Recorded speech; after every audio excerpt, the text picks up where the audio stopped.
The night I almost gave up on life. Before that night, I was already tired. Not the kind of tired sleep can fix. The kind that settles deep in your bones. The kind that comes from trying for too long and losing anyway. For months, everything in my life had been falling apart quietly. One thing at a time, small enough for people to say, "It's not that bad."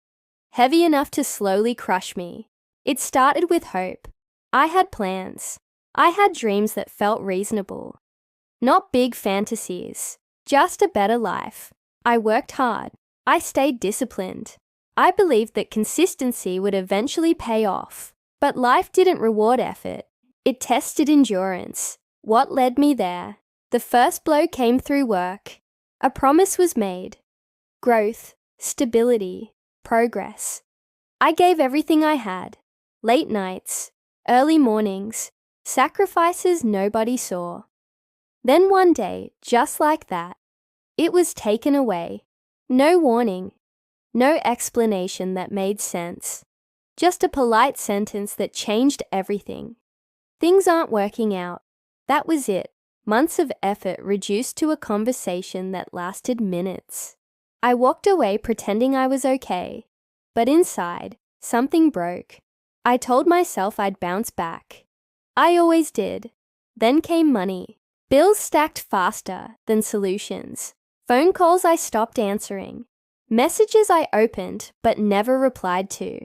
Every coin had a destination before it even touched my hand. Food or rent, transport or dignity. I learned what it feels like to count money in silence, hoping no one notices how careful your hands are shaking. I stopped going out, stopped explaining, stopped asking for help, because asking once and being ignored teaches you something dangerous. It teaches you to suffer alone. Then relationships began to change. People I thought would stay didn't. Some drifted quietly. Others judged loudly. "You've changed. You're not trying hard enough. You should be further by now." They didn't see the nights I couldn't sleep. They didn't hear the prayers whispered through clenched teeth. They only saw the results and decided I wasn't enough. One by one, conversations became shorter. Invitations stopped coming. Support turned into silence. I felt invisible, yet constantly judged. The final straw. The last thing that pushed me over the edge wasn't big. It was small, embarrassingly small. I remember standing somewhere, needing help, and realizing I had no one to call. Not because people didn't exist, but because I had exhausted every option, every favor, every explanation, every apology for struggling. I stood there frozen, and it hit me. I am alone in this. Not dramatically, not poetically, just alone. That realization followed me home that night. The night it all caught up with me, I sat in the dark. No music, no phone, no distractions.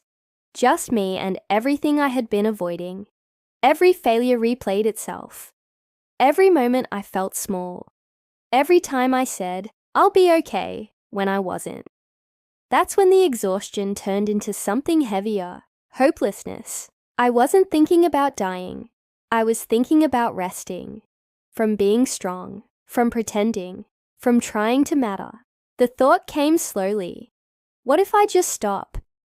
And the most frightening part, it didn't feel dramatic. It felt logical.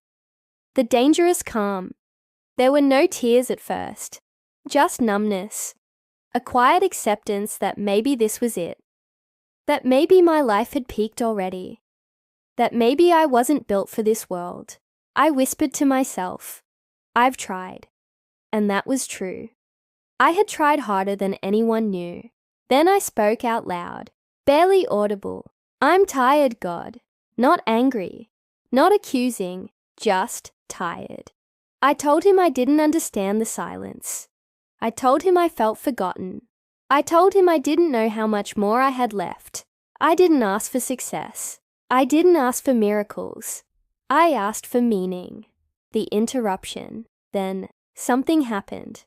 Not outside of me, inside. A thought interrupted the spiral. If you were truly done, you wouldn't be fighting this hard. That shook me. Then another thought followed.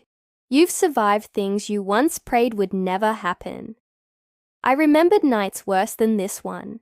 Moments I thought would destroy me, but didn't. Then came the question that changed everything.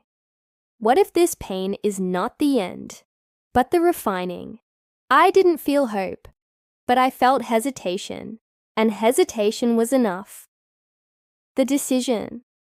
I didn't decide to live forever. I decided to stay. One more night, one more sunrise.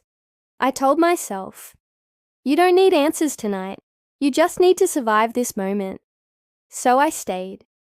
I breathed through the heaviness. I let myself feel without judging it. I admitted I was broken, and that it was okay. That night, I didn't win, but I didn't lose either. What that night taught me that strength isn't loud. Sometimes strength is sitting in the dark and choosing not to disappear. It taught me that pain doesn't mean failure. It means you cared enough to try. It taught me that when everything is stripped away, your value still remains. And most importantly, it taught me this. Rock bottom is not a grave. It's a foundation. To the man listening right now, if you're listening to this and life feels heavy, if you feel behind, if you feel forgotten, if you're tired of being strong in silence, hear me clearly. You are not weak for feeling this way. You are human.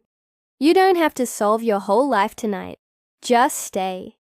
Stay for the version of you that hasn't arrived yet. Stay for the strength you don't see yet. Stay, because this chapter is not the end.